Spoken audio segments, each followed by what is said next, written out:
I never imagined my own flesh and blood would shut me out of her life, but when Eleonora banned me from seeing my grandchildren, I realized just how far things had fallen apart.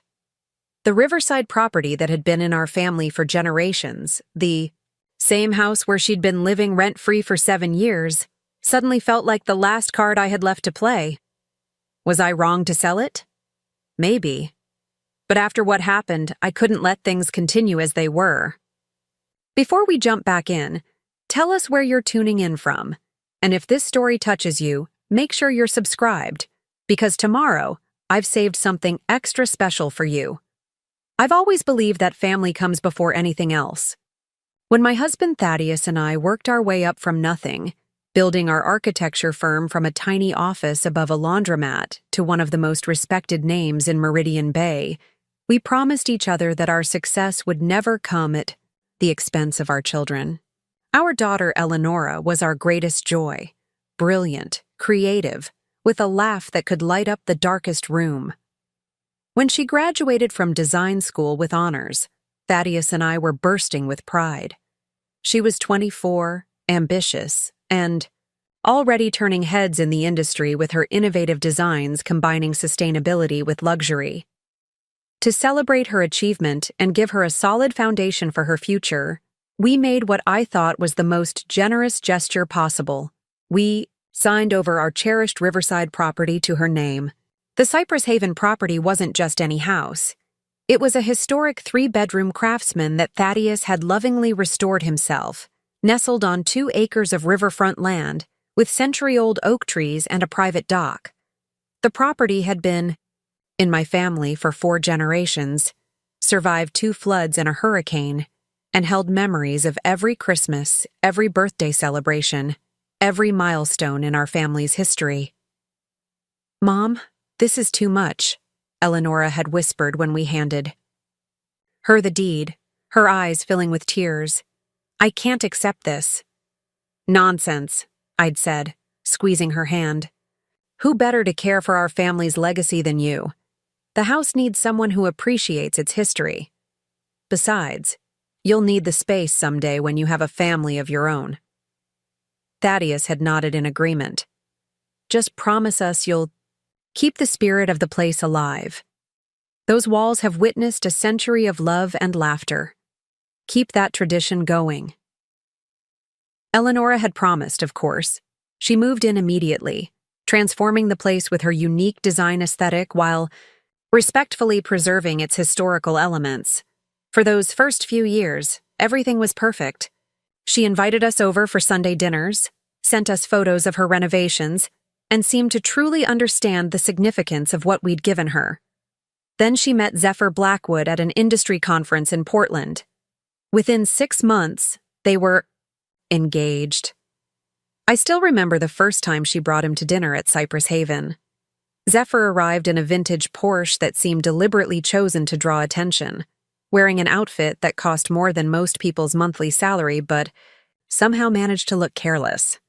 He had the kind of practiced charm that never quite reaches the eyes, complimenting my cooking while barely touching his food, admiring Thaddeus's craftsmanship while subtly suggesting how he might have done things differently. "Zephyr works in venture capital," Eleonora had explained, her voice tinged with a defensiveness I hadn't heard before. "He specializes in tech startups and sustainable innovation." Throughout dinner, he dominated the conversation with stories of deals he'd closed, celebrities he'd met, places he'd traveled. Each anecdote seemed calibrated to impress, to establish his superiority in some way.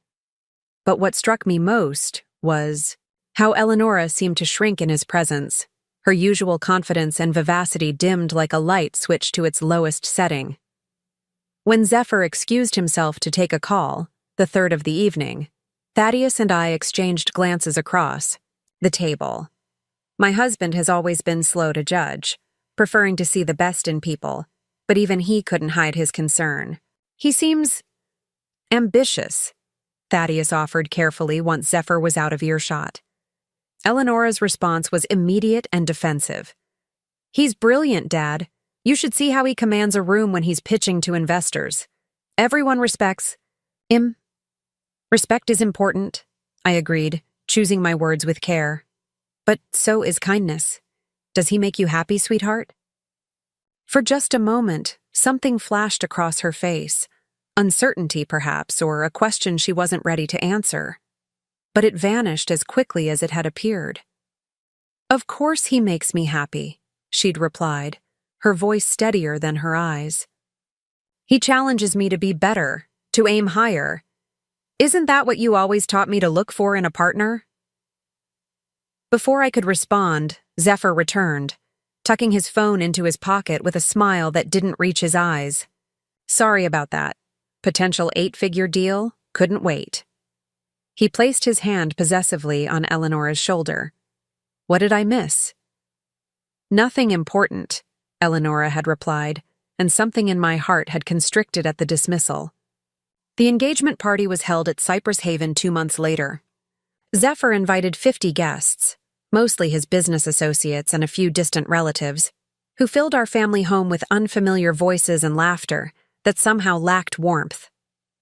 I noticed how Zephyr's parents, Marietta and Julian Blackwood, moved through the space with appraising eyes, as if mentally calculating its value.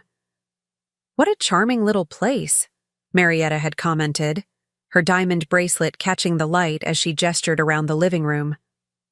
Of course, it needs updating, but there's potential. Zephyr tells me it's yours now, Eleanora. It was a gift from my parents, Eleanora had explained, glancing at me with a mixture of pride and defensiveness. Marietta's smile had tightened. How quaint. Julian gave Zephyr his first investment capital when he turned 21, $2 million to start his portfolio. We believe in setting our children up for success, not just sentimentality. The wedding planning moved at a whirlwind pace. Suddenly, Eleanora was talking about destination ceremonies in Santorini, custom gowns from designers I'd never heard of, and guest lists that included people she'd never mentioned before. When Thaddeus and I expressed concern about the extravagance and offered to contribute what we could, Zephyr had waved away our concerns. Marietta has connections with all the right vendors, he'd explained smoothly, and I want to give Eleanora the wedding she deserves. Don't worry about the cost.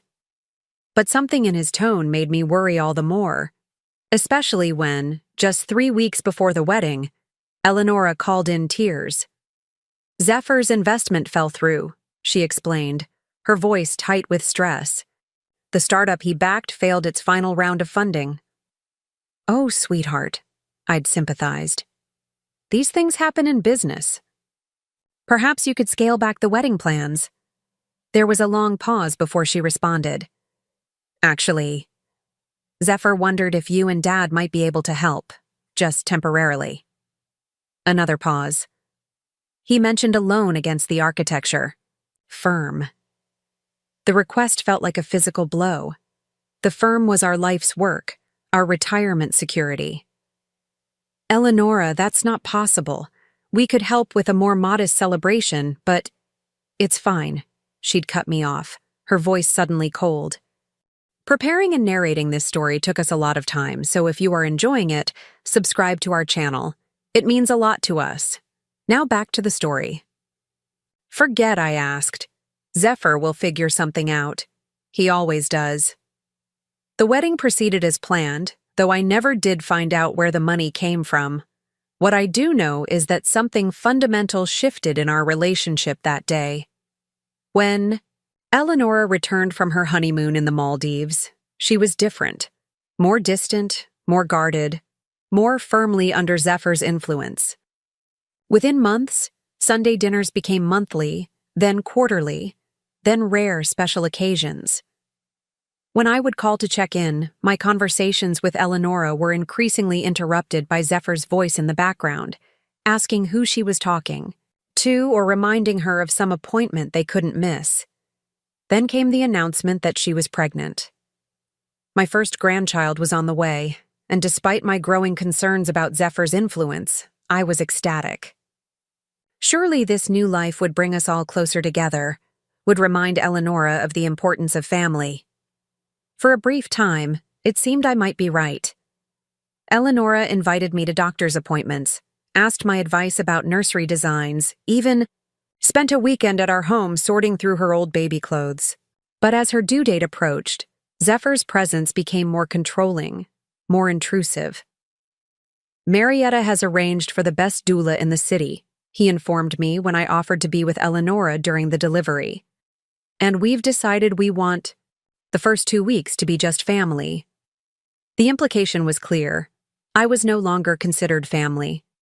When little Aurelia was born, 7 pounds, 4 ounces of perfection with Eleonora's eyes and a dusting of dark hair, I wasn't called until she was already 6 hours old.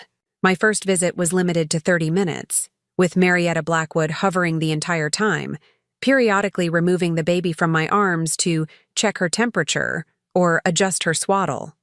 As Aurelia grew, my time with her was increasingly restricted, always supervised, always under the watchful eye of Zephyr or his mother. Eleonora seemed torn, occasionally attempting to advocate for more visits, but quickly backing down when Zephyr expressed disapproval. When Thaddeus fell ill with pneumonia during Aurelia's first winter, Eleonora didn't visit once, citing concerns about exposing the baby to germs. Instead, she sent impersonal text updates and flowers delivered by a service.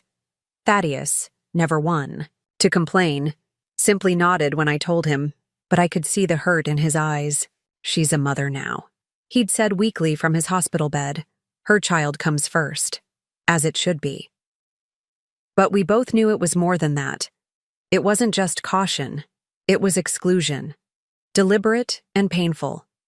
The real breaking point came years later, after Eleonora gave birth to twins, Orion and Lyra, a beautiful boy and girl who doubled our joy and doubled our heartbreak, as they felt even further from our reach than Aurelia had been. By then, Zephyr and Eleonora had established a pattern. They lived rent-free in our family home, contributed nothing to its upkeep or property taxes, which Thaddeus and I still paid despite the deed transfer, and effectively used the property as collateral for Zephyr's increasingly risky business ventures. Whenever I expressed concern about their financial decisions, about our limited access to our grandchildren, about how Eleonora seemed increasingly isolated from her old friends and colleagues, the response was swift and defensive.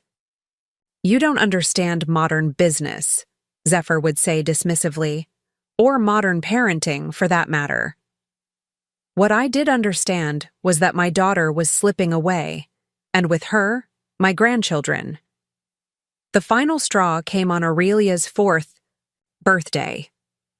We had been promised a visit, had bought gifts, baked her favorite chocolate cake with raspberry filling, decorated our home with balloons and streamers, only to receive a text message an hour before their expected arrival. Something came up. Can't make it today. Maybe next weekend. No explanation, no apology, just a casual dismissal of our feelings, our preparations, our place in their lives. When I called Eleonora, demanding to know what was so important that they had to cancel, it was Zephyr who answered her phone. Marietta arranged a photo shoot with Aurelia for her photography club, he explained, sounding irritated at having to justify their decision. It's important networking for my mother's social circle, you understand? But I didn't understand. Not anymore. And when I expressed as much, suggesting that perhaps they were taking advantage of our generosity while excluding us from their lives, Zephyr's response was chilling. "I think it's time we reevaluate your role in our children's lives," he said, coolly. "Your negativity and outdated views aren't the influence we want for them." That night, after crying on Thaddeus's shoulder for hours, I made a decision. If our family home, the property that had witnessed generations of love and laughter, was now being used as a weapon against us, perhaps it was time to remove that weapon from Zephyr's arsenal. What I didn't realize then was that my decision would uncover secrets Zephyr had been keeping from everyone, including my daughter. Secrets that would shake the foundations of their marriage and force Eleonora to confront the truth about the man she had married. Part 2. The Unraveling Truth. The very next morning, I called our family attorney, Vesper Montgomery, who had handled our affairs for over 20 years. I explained the situation without emotion, laying out the facts as clearly as I could manage, despite my breaking heart. "Let me understand," Vesper said, her voice carrying the measured calm that had guided us through many business challenges. "You gifted the property to Eleonora unconditionally, but you've continued to pay the property taxes, and now they've restricted your access to your grandchildren." "Yes," I confirmed. "The deed is in her name, but there was an unspoken understanding that it was meant to give her a foundation, not to exclude us from her life." Vesper was quiet for a moment, and I could hear her tapping her pen against her desk, a habit she had when deep in thought. "Legally, the property is hers, but there might be another approach," another tap of her pen. "Tell me, Marilyn, was the property ever used as collateral for any loans or business ventures?" That question triggered something in my memory. About a year earlier, Thaddeus had mentioned noticing unfamiliar paperwork on the dining room table. During one of our rare visits, documents he thought might be related to a mortgage or equity line. At the time, we'd assumed Eleonora and Zephyr were perhaps planning renovations. "I'm not certain," I admitted, "but it's possible." "With your permission, I'd like to have my associate run a title search on the property," Vesper suggested, just to clarify its current status. I agreed, and Vesper promised to call me back within a few days. When she did, her voice had an edge I'd rarely heard from the usually composed attorney. "Marilyn, I think you should come to the office. There's something you need to see." 2 hours later, Thaddeus and I sat across from Vesper as she spread several documents across her desk. What she revealed sent shockwaves through us both. The property had indeed been used as collateral. Not once, but 3 times in the past 5 years. Zephyr had taken out a substantial equity line of credit shortly after the wedding, another larger loan after Aurelia's birth, and a third, even more substantial loan just 8 months ago. "The concerning part," Vesper explained gently, "is that all 3 loans were taken out in Eleonora's name, but the funds were directed to accounts that appear to be solely controlled by Zephyr. And based on these payment records, they're 3 months behind on the most recent loan." My hands trembled as I examined the documents. "Is Eleonora aware of these loans?" Vesper's expression was grave. "Her signature is on the paperwork, but—" She didn't need to finish the sentence. We all knew what she was implying. It was possible, even likely, that Zephyr had manipulated Eleonora into signing documents she didn't fully understand or hadn't even read. "There's more," Vesper continued reluctantly. "I took the liberty of having my team do some preliminary research into Zephyr's business activities, given your concerns." She slid another folder across the desk. Inside were printouts of court, records, news articles, and business filings that painted a disturbing picture. Zephyr Blackwood had been named in 2 lawsuits for investor fraud in the past decade, both settled out of court with non-disclosure agreements. His much-touted venture, capital firm, existed largely on paper, with minimal assets and a concerning pattern of dissolved partnerships. Most disturbing of all was evidence suggesting that the business failure Zephyr had cited before the wedding, the one that had prompted him to ask us for money, had never actually occurred. The startup in question had secured its funding round successfully. Zephyr had simply wanted to test whether we could be manipulated into providing additional capital. "I'm sorry to be the bearer of such news," Vesper said softly. "But given what you've shared about your limited access to your grandchildren, I thought you should have all the facts." Thaddeus, who had been uncharacteristically quiet during the meeting, finally spoke, his voice rough with emotion. "What are our options?" Vesper outlined several possible approaches, from attempting to have the property deed reversed due to misuse to reporting the potential financial fraud to authorities. But all of these options carried significant risks. Most notably, They could push Eleonora even further away if she wasn't ready to see the truth about her husband. There's one other option, Vesper suggested carefully.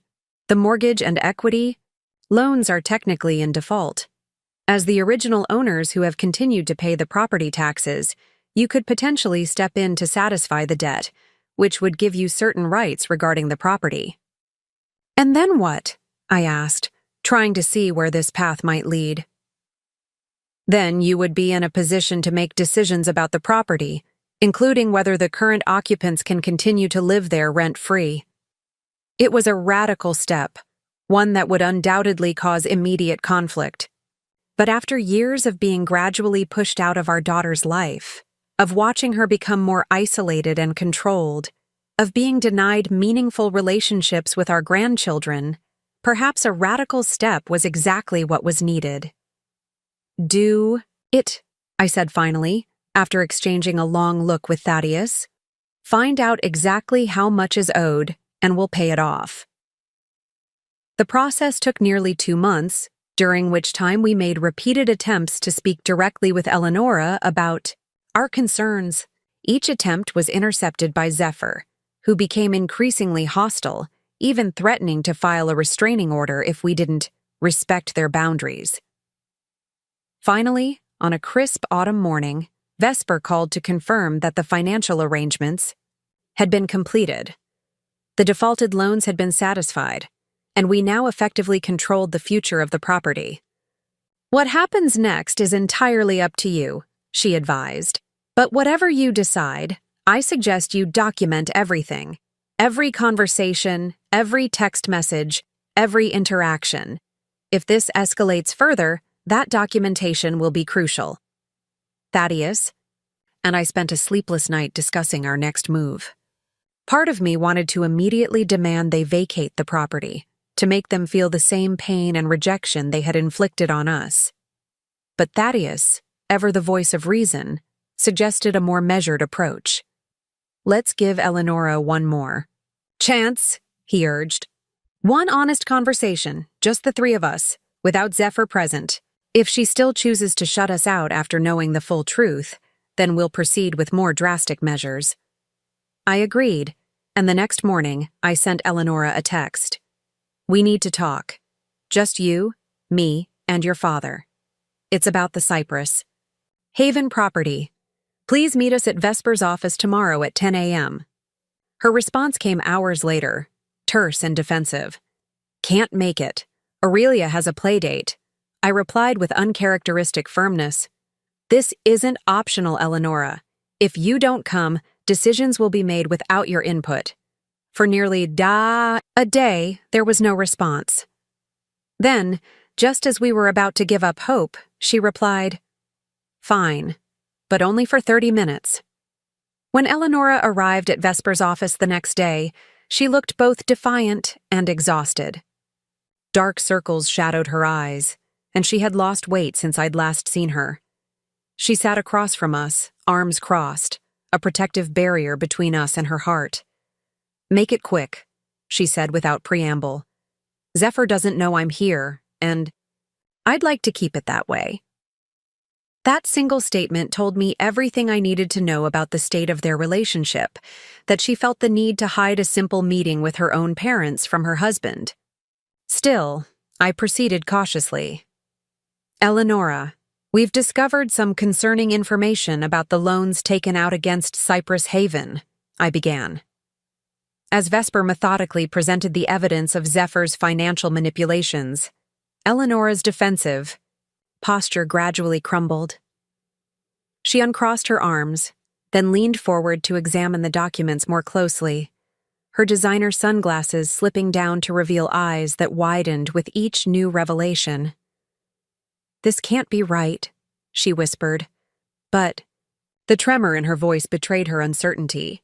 Zephyr said the first loan was for renovations to the kitchen and master bath, and the second was for Aurelia's college fund. And the third? Thaddeus asked gently. Eleonora hesitated, confusion clouding her features. There is no third loan. I never signed for a third loan. Vesper silently placed the document in front of her, The equity line from 8 months ago bearing a signature that was clearly meant to be Eleonora's, but, now that we examined it more closely, didn't quite match her handwriting on the other documents. Eleonora's hand flew to her mouth. "I didn't sign this," she whispered. "I never even saw this document." The revelation seemed to unlock something in her. Suddenly, she was talking rapidly, connecting dots that had been scattered throughout her marriage. Unexplained absences, mysterious phone calls, inconsistent explanations about their finances, and gradual restrictions on her professional work and personal relationships. "He told me that you were trying to control me through the property," she admitted, tears filling her eyes. "That you resented him for taking me away from the family business, that you were judgmental about our lifestyle." She looked up, her gaze direct for the first time. "He said you questioned my ability as a mother because I didn't raise the children the way you wanted." "Oh, Eleonora," I breathed, my heart breaking all over again. Nothing could be further from the truth. All we've ever wanted was to be part of your lives, to know our grandchildren, to support you in whatever path you chose. For a brief, hopeful moment, it seemed like we might be breaking through. Eleonora's eyes softened, her defenses visibly lowering. But then her phone buzzed, once, twice, 3 times in rapid succession. She glanced at it, and I watched the wall go back up between us. "I have to go," she said abruptly, gathering her purse and standing. "Zephyr is wondering where I am." "Eleonora, please," Thaddeus pleaded. "Now that you know the truth, let us help you. Whatever you need, legal support, a place to stay, financial assistance to get back on your feet, it's yours." She hesitated at the door, and for a heartbeat, I thought she might turn back.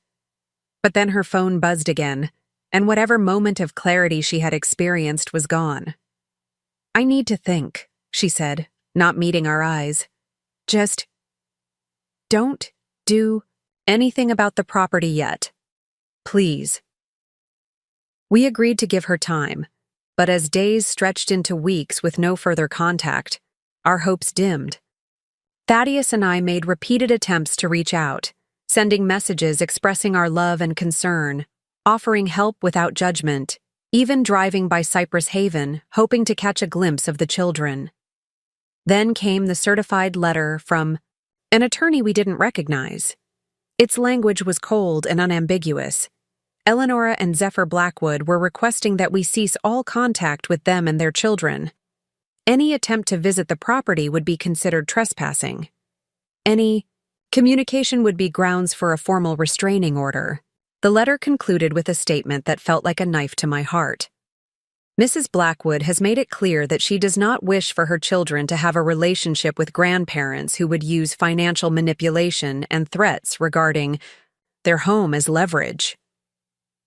Thaddeus read the letter twice, then set it down with hands that trembled with a mixture of grief and anger. "They've twisted everything," he said quietly. "Made us the villains in this story."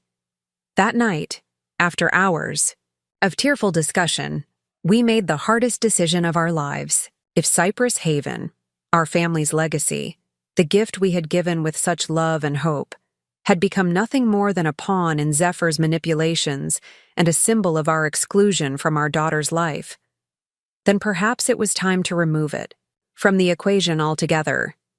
The next morning, I called Vesper and gave her instructions that made my voice break even as I spoke them. "Put the property on the market as soon as possible." Part 3. The Unexpected Turn. What I couldn't have anticipated was how quickly everything would unravel once we made that decision. The real estate market in Meridian Bay was booming, and Cypress Haven, with its waterfront location and historic pedigree, attracted immediate interest. Within 48 hours of listing, we had 3 offers, all above asking price, all with minimal contingencies. I was reviewing these offers with our real estate agent when my phone rang, displaying Eleonora's number for the first time in weeks. My hand trembled as I answered. "How could you?" she demanded without preamble, her voice raw with emotion. "You're selling our home? The children's home?" I took a deep breath, steadying myself. The property that Zephyr has been secretly mortgaging? The home you've banned us from visiting? Yes, Eleonora, we're selling it. You can't do this, she insisted, but there was a note of panic beneath the anger now. Where are we supposed to go? The same place any other family goes when they can no longer live rent-free in a multi-million-dollar property, I replied, surprised by my own firmness. You find a place you can actually afford. There was a long silence, broken only by the sound of her uneven breathing. When she spoke again, her voice was quieter, almost bewildered. I thought you were bluffing, using the property to force your way back into our lives. This isn't a game, Eleonora, I said, my own voice softening despite everything. This is about years of being pushed away, of watching you become someone we barely recognize, of being denied any relationship with our grandchildren. If selling Cypress Haven is what it takes for you to understand how deeply you've hurt us, then so be it. Another silence, longer this time. Then, so quietly, I almost missed it. Zephyr says you never really gave me the property. That legally, it was always a loan. And there it was, the heart of the manipulation, the lie that had allowed him to control her. That's absolutely false, I countered immediately. We signed over the deed completely. The only reason we're able to sell it now is because of the defaulted loans Zephyr took out, loans you say you didn't even know about. If you don't believe me, ask Vesper. She handled the original transfer. I heard a sharp intake of breath, then the muffled sound of a door closing. When Eleonora spoke again, her voice was hushed, as if she was hiding from someone. Things are bad, Mom. Worse than you know. Zephyr. She faltered. He's not who I thought he was.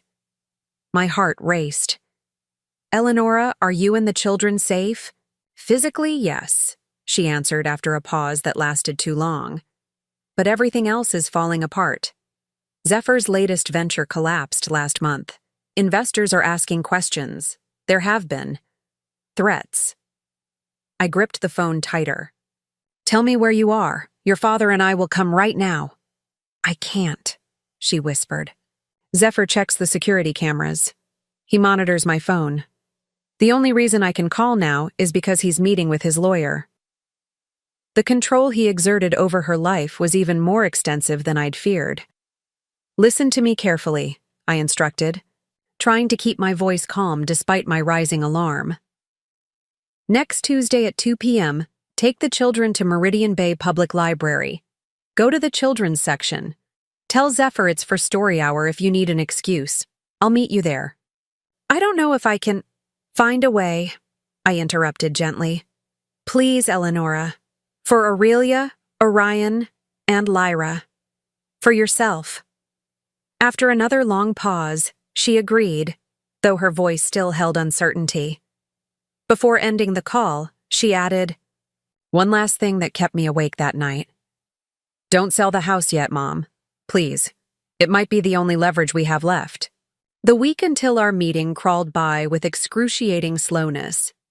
I confided in Thaddeus, of course, and together we made discreet preparations, consulting with Vesper about potential legal scenarios, researching resources for domestic financial abuse, and even preparing our guest rooms in case they were needed. When Tuesday finally arrived, I reached the library 30 minutes early, my heart pounding so loudly I was certain everyone could hear it. I positioned myself near the children's section, pretending to browse through picture books while constantly watching the entrance. At 2:15 p.m., with no sign of Eleonora, my hope began to waver. By 2:30, I was fighting back tears of disappointment and worry. Had she changed her mind? Had Zephyr somehow discovered her plans? Then, just as I was about to give up, I spotted them. Eleonora hurrying through the main doors with Aurelia clutching. One hand and a double stroller containing the twins pushed ahead of her. Her face was tense, her movements rushed, but she was here. Our eyes met across the room, and for an instant I saw my little girl again, the one who had once run to me with skinned knees and broken toys, trusting that I could fix whatever was wrong in her world. Then Aurelia spotted me, and her reaction stunned me. "Gamma!" she shrieked with delight, breaking free from Eleonora's grasp and running toward me with arms outstretched. I knelt to catch her, tears springing to my eyes as her small arms wrapped around my neck. She remembered me. Despite everything, she remembered. "I told her stories about you," Eleonora explained quietly as she reached us, maneuvering the stroller alongside. "About both of you. Every night. No matter what Zephyr said." The twins were awake, their curious eyes, so like Thaddeus's, examining me with solemn interest. They wouldn't remember me, of course, having been kept away since their earliest days. But the opportunity to finally see them up close, to touch their perfect small hands, filled me with a bittersweet joy. We moved to a private study room I had reserved, and once the children were settled with books and quiet toys, Eleonora finally told us everything. Zephyr's business failures were far more serious than she'd initially let on. His investment firm was under investigation for fraud, and several former clients had filed lawsuits. The family's finances were in ruins. Credit cards maxed out, bank accounts nearly empty, luxury items being quietly sold off to maintain appearances. "The only asset we have left is Cypress Haven," she admitted, her voice breaking. "And I've just learned that Zephyr forged my signature on documents to borrow against it a fourth time 3 weeks ago. He told me it was to pay the children's private school tuition, but the school called yesterday asking about the overdue payments." Her hands trembled as she pulled documents from her bag, bank statements, legal notices, threatening letters from creditors. The scope of Zephyr's deception was breathtaking, as was the level of isolation he had engineered to keep Eleonora from discovering the truth. "He monitors all our accounts, checks my phone, has cameras in the house," she explained. "He convinced me that my design career would detract from my role as a mother, so I gave it up. He said your concerns about him were just jealousy and control tactics. I believed him because—" She hesitated, shame coloring her features. "Because it was easier than admitting I might have made a terrible mistake." "Oh, sweetheart," I said, reaching across the table to take her hand. "We all make mistakes. The question is what we do once we recognize them." Tears filled her eyes. "I don't know what to do, Mom. If I leave him, he'll fight for custody. His parents have connections, money for legal battles. He's already told me no judge would grant custody to a mother with no income, no home of her own. That's what he wants you to believe," I countered firmly. "But it's not true, and you're not alone in this fight." I squeezed her hand. "Your father and I are here. We always have been." For the first time in years, she didn't pull away. Instead, she gripped my hand like it was a lifeline in a stormy sea. "The children," she whispered. "I need to protect the children." "And we will," I promised, "all of us together." What followed was an intense whispered strategy session, interrupted occasionally by Aurelia's questions or the twins' needs. By the time our hour was up, we had the beginnings of a plan, one that would require courage, precise timing, and the element of surprise. As we prepared to leave separately, Eleonora first to avoid any suspicion, Aurelia clung to me, her small face crumpling with the threat of tears. "Don't go, Gamma. Don't go, Gamma," she pleaded, her tiny fingers clutching the fabric of my blouse with surprising strength. I knelt to her level, gently brushing a strand of hair from her face. "I'll see you again very soon, my little starlight. I promise." I pressed a small carved wooden fox into her palm, a talisman from my own childhood that I'd brought specifically for her. "Keep this safe for me until we meet again, okay?" Her eyes widened at the gift, momentarily distracted from her distress. She nodded solemnly, clutching the fox to her chest. "I promise." As I watched them leave, Eleonora pushing the stroller, with Aurelia walking reluctantly beside her, The weight of what we were planning settled heavily on my shoulders. We were about to upend multiple lives, challenge a man who had proven himself both deceptive and controlling, and navigate a legal minefield that could potentially separate my daughter from her children if we made a single misstep. Thaddeus was waiting in the car, his knuckles white against the steering wheel as I slid into the passenger seat. "How are they?" he asked immediately. "They're alive," I answered truthfully. "But she's trapped, Thaddeus, more completely than we realized." I relayed everything Eleonora had told me as we drove home, watching my husband's expression darken with each new revelation. "We should have seen it sooner," he said finally, voice rough with emotion. "All the signs were there." "We saw what we could," I reminded him gently. Zephyr was careful to keep the worst hidden, and Eleonora wasn't ready to let us help until now. The next 3 days passed in a whirlwind of discreet preparations. Vesper helped us file emergency petitions with the court, documenting the financial abuse and fraudulent activity. We contacted a private investigator recommended by Vesper's firm to gather additional evidence of Zephyr's business dealings. Most importantly, we prepared our home to receive 4 additional occupants on short notice, should our plan succeed. Everything hinged on timing and evidence. Eleonora needed to secure certain documents from Zephyr's home office: bank statements, investment records, the original deed to Cypress Haven, while simultaneously ensuring the children were safely away from the property when the confrontation inevitably occurred. We were scheduled to meet again the following Tuesday, but late Sunday night, my phone rang, displaying Eleonora's number.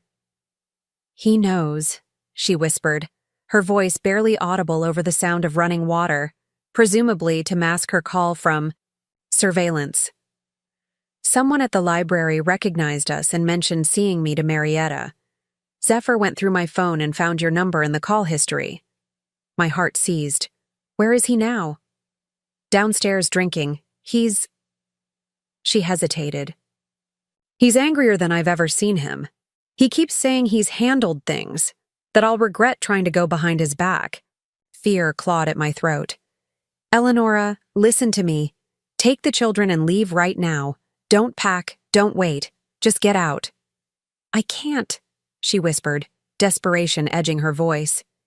He's disabled my car somehow, and he's watching the doors. I was already gesturing frantically to Thaddeus, who was reaching for his keys before I even covered the phone to explain. We're coming, I told her. Find somewhere safe to wait with the children. A bathroom with a lock, maybe. Text the word blue if you can't talk. Can you do that? Yes, she breathed. Please hurry. The 20-minute drive to Cypress Haven felt like the longest journey of my life. Thaddeus drove with uncharacteristic aggression, running yellow lights and taking corners too sharply, while I maintained a steady stream of text messages with Eleonora. So far, she was responding with simple blue confirmations every few minutes, indicating she was okay, but couldn't speak freely. As we turned onto the long private drive leading to the house, Thaddeus suddenly cut the headlights, allowing us to approach in darkness. The property was ablaze with light, every window illuminated as if for a party, though there were no other cars visible. We parked some distance from the main entrance, behind a cluster of ancient oak trees that would shield our arrival. Call the police, Thaddeus instructed, his voice taut with restraint. Tell them we fear for our daughter and grandchildren's safety. As I made the call, Thaddeus moved swiftly toward the house, his tall frame surprisingly agile for a man in his 60s. I followed a few paces behind, phone pressed to my ear as I relayed our situation to the dispatcher, who promised officers would arrive within minutes. We reached the side entrance, a French door that opened onto the garden patio, rarely used but more discreet than the front door. Through the glass panels, we could see into the kitchen, where Zephyr was pacing back and forth, a tumbler of amber liquid in one hand, his phone in the other. He appeared to be arguing with someone on the line, his free hand gesticulating wildly. Thaddeus tried the handle, locked as expected. Without hesitation, he removed his jacket, wrapped it around his arm, and smashed his elbow through one of the glass panels. The sound of breaking glass momentarily drowned out by what appeared to be Zephyr's own shouting inside. My husband reached through the broken panel, unlocked the door from inside, and pushed it open. Zephyr spun at the sound, nearly dropping his phone. "What the—" His face contorted with rage when he recognized us. "You have no right to be here. This is breaking and entering." "Where is my daughter?" Thaddeus demanded, his voice dangerously calm. Zephyr sneered, ending his call and pocketing his phone. "None of your business. Eleonora doesn't want to see you. She's made that perfectly clear." From upstairs came the faint sound of a child, crying. My entire body tensed. "Eleonora!" I called out. "We're here!" Zephyr moved with unexpected speed, blocking the doorway to the hall. "Get out of my house before I call the police." "We already have," I informed him coldly. "They're on their way. Now move away from the door." Something flickered in Zephyr's eyes. Uncertainty, perhaps, or calculation. Then his expression smoothed into something more controlled. "There's been a misunderstanding," he said, his tone suddenly reasonable. "Eleonora and I had a disagreement earlier, but everything's fine now. She's upstairs putting the children to bed." As if on cue, there was a creak on the landing above, and Eleonora appeared at the top of the stairs. Aurelia balanced on her hip. Her face was pale but composed. "Mom, Dad," she acknowledged with remarkable steadiness. "I'm sorry about this. Everything's under control now." I studied her carefully. Her posture was rigid, her eyes darting briefly to Zephyr before returning to us. Behind her, I could just make out the twins' room, the door ajar with a soft light glowing within. "See?" Zephyr spread his hands in a gesture of innocence. "Just a family misunderstanding. Now, if you'll excuse us, it's late, and—" "If everything's fine," I interrupted, meeting Eleonora's gaze directly. "Then you won't mind if I see the children." Just to ease my worry. Zephyr's mask of congeniality slipped for an instant. "Actually, I do mind. It's past their bedtime and—" "Starlight," I called up to Aurelia, ignoring Zephyr completely. "Did you keep my fox safe?" Aurelia's face lit up. "Gamma!" She squirmed in Eleonora's arms, trying to get down. "I kept it safe. I want to show you." Eleonora's expression shifted subtly. Relief, mixed with determination. She set Aurelia down, whispering something in her ear. "The—" Child nodded enthusiastically and disappeared back into the bedroom. "Enough of this," Zephyr snapped, his veneer of civility completely gone now. "Both of you, get out. Now." Thaddeus hadn't moved from his position blocking the door, and now he crossed his arms, his stance making it clear he wasn't going anywhere. "That's not happening, Zephyr." I heard it then, the distant wail of sirens approaching. Zephyr heard it too, his eyes widening with sudden panic. "What have you done?" he hissed at Eleonora. "What I should have done months ago," she replied, her voice gaining strength with every word. "I know about the forged signatures, Zephyr. I know about the lawsuits, the missing money, all of it." Zephyr's face drained of color, then flushed. With rage. "You ungrateful—" He lunged toward the stairs, but Thaddeus was faster, grabbing him by the shoulder and yanking him backward with enough force to send him stumbling into the kitchen island. "Don't even think about it," Thaddeus warned, positioning himself at the bottom of the stairs as Eleonora hurried down. The twins now balanced expertly on each hip, while Aurelia clutched the back of her mother's shirt, the wooden fox grasped tightly in her other hand. The sound of car doors slamming outside signaled the arrival of the police. Zephyr, seemingly recognizing the inevitability of what was happening, made one last desperate attempt. "Eleonora," he said, his voice suddenly soft, pleading. "Don't do this. Think of the children. Think of everything we've built together." Eleonora didn't even glance in his direction as she guided her children toward the door. That's exactly what I'm doing. The next few hours passed in a blur of police questions, hastily packed overnight bags, and reassurances to 3 confused and frightened children.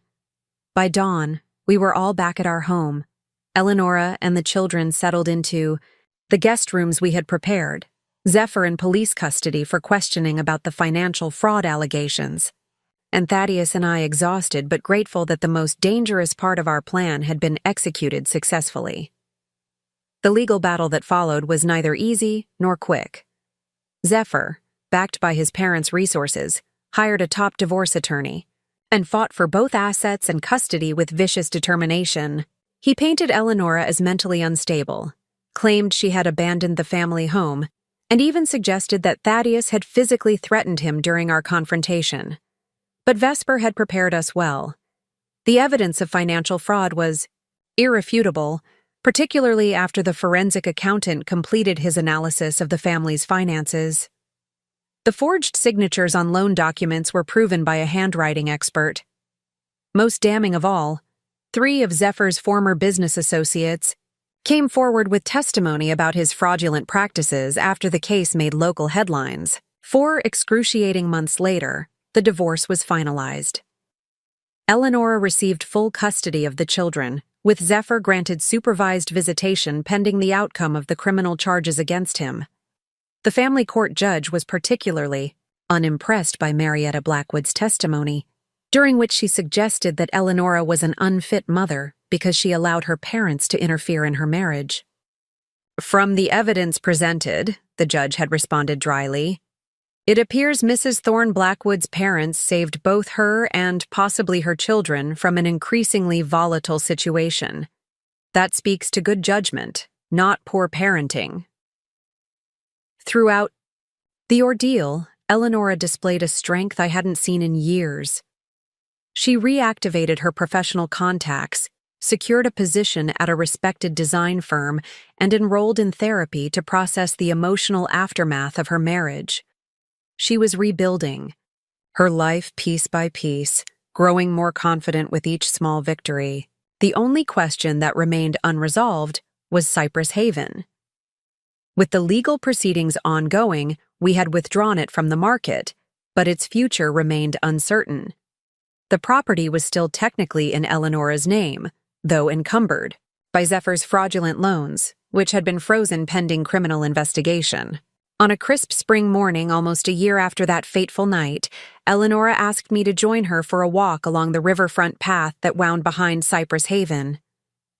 The property had stood vacant since that night, maintained by a service, but unlived in, a beautiful shell holding complicated memories. I've been thinking about the house, she said as we strolled, watching Aurelia race ahead of us while the twins, now steady on their feet, toddled between us. About what it means to all of us. I waited, sensing she had more to say. When you and Dad gave it to me, it was an act of love, of faith in my future, she continued thoughtfully. But Zephyr twisted that gift into something else, a tool for control, a stage for his performance as a successful businessman. He tainted every room with his lies. She paused, bending to adjust Orion's sun hat. For months, I've been struggling with what to do.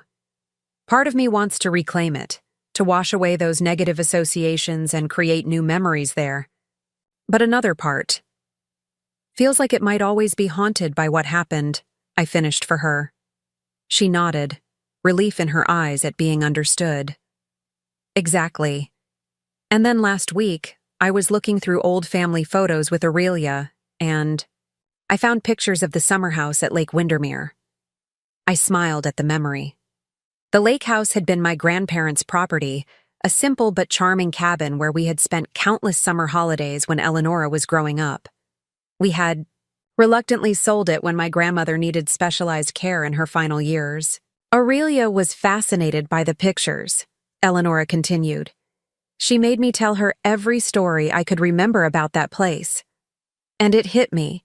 That's the kind of family legacy I want for my children. Not a showpiece property that becomes a symbol of status or control, but a place that's genuinely about family, about connection. She stopped walking, turning to face me directly. I want to sell Cypress Haven, Mom. I've already discussed it with Vesper, and once the final lien issues are resolved, it should be possible. But I didn't want to move forward without talking to you and Dad first, given everything you've invested in that property, emotionally and financially. I reached out to cup her cheek, so proud of the woman standing before me, stronger, wiser, but still with the same generous heart she'd always had. The house was a gift, Eleonora. What you do with it has always been your decision. If selling brings you peace and helps you move forward, then that's exactly what you should do. Relief flooded her expression. Thank you for understanding. She hesitated, then added softly, There's more to it, actually. I found a property, nothing as grand as Cypress Haven, but perfect for us. A craftsman bungalow near the lake, with a garden for the children and enough room that you and Dad could stay comfortably when you visit. Which I hope will be often, she added with a smile. Nothing would make us happier, I assured her, my heart full. And I was thinking, she continued, suddenly seeming almost shy, if there's anything left from the sale of Cypress Haven after settling the legal expenses, maybe we could look into whether the Lake Windermere property might be available again. As a family place where we could all spend summers together, build new traditions. I couldn't speak around the lump in my throat, so I simply pulled her into a fierce hug, mindful of Lyra balanced on her hip. Over Eleonora's shoulder, I could see Aurelia crouched by the riverbank, carefully examining a smooth stone she had found, just as her mother had done at the same age, just as I had done before her. Some legacies, I realized, had nothing to do with property deeds or financial investments. The most valuable inheritances were the invisible ones, the curiosity, the resilience, the capacity for love that flowed through generations like the river beside us, constantly moving, yet somehow always the same. 6 months later, on a golden autumn afternoon, we gathered on the deck of the newly reacquired Lake Windermere cabin. The property had indeed become available, and with the proceeds from Cypress Haven, which had sold for well above market value to a young architect who appreciated its history, both Eleonora's new home and the lake house had been secured. Thaddeus was teaching Aurelia how to fish off the small private dock, their heads bent together in serious concentration. The twins were napping inside after an exciting morning of exploration, and Eleonora and I sat in comfortable silence, watching the sunlight dance across the water. I received a letter from Zephyr yesterday, she said suddenly, her voice steady, despite the unexpected subject. His first communication since the final court date. I tensed involuntarily. What did he want? To apologize, supposedly. She shook her head slightly. 5 pages justifying his actions, explaining how pressured he felt by his parents' expectations, how he never meant for things to go so far, followed by 1 paragraph asking for forgiveness and suggesting we consider a fresh start for the children's sake. My hands tightened around my mug. And how do you feel about that? A small, knowing smile curved her lips. 2 years ago, I might have believed him. I might have convinced myself that people can change, that everyone deserves a second chance. And maybe some do, but... She looked out at Aurelia's delighted face as Thaddeus helped her reel in what appeared to be her first catch. My children deserve better than to be raised around manipulation and control, no matter how eloquently it's disguised as love. I listened with profound respect as my daughter, the same woman who had once been so entangled in Zephyr's web that she had cut us out of her life, articulated boundaries with calm certainty. I wrote back a single paragraph, she continued. I told him I acknowledge his apology, that I hope he finds healing and peace, and that all future communication regarding the children should continue through our attorneys as previously arranged. That was generous of you, I observed. She smiled, something serene and settled in her expression. Not generous, just finished. I don't hate him anymore, Mom. That's too exhausting to maintain. But I don't need him either, and I won't pretend otherwise for the sake of appearances or misplaced obligation. From the dock came a squeal of triumph as Aurelia successfully landed her fish, a modest sunfish that she nevertheless regarded with the pride of a master angler. "Gamma, I caught one. Come see?" Eleonora nudged me with a smile. "Go. Your granddaughter requires an appropriately impressed audience." As I made my way down to the dock, I thought about the journey that had brought us here. From the pain of being shut out of my daughter's life to the joy of this moment, with my family reunited and thriving in ways I had feared might never be possible.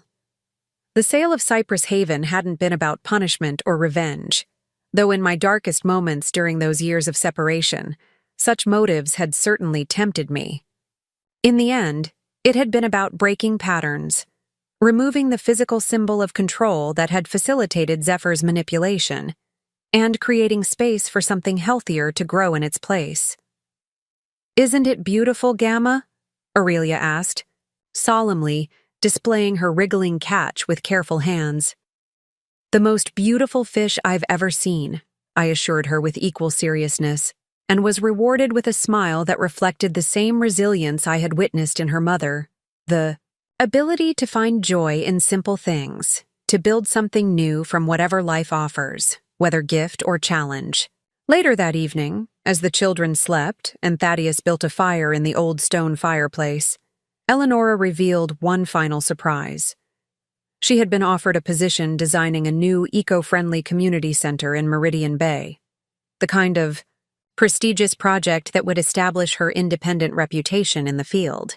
They specifically want to incorporate elements of local historical architecture while meeting modern sustainability standards, she explained, excitement brightening her features. "And the best part? I'll be partnering with Ferguson and Associates on the structural elements." Ferguson and Associates was the firm that had purchased our architecture business when Thaddeus semi-retired 3 years earlier. The symmetry wasn't lost on any of us. Eleonora returning to her professional roots, but this time on her own terms, with her own vision leading the way. "They've asked if you might consult on some of the historical authenticity aspects," she added, looking at Thaddeus. "No pressure, of course, but they were quite excited when I mentioned you're my father." Thaddeus tried to look nonchalant, but I could see how deeply touched he was by the invitation. "I might be persuaded," he said gruffly, "assuming my fee of unlimited grandchild time is acceptable." Eleonora laughed, a full, unguarded sound that I had missed during the years of her marriage. "I think that can be arranged."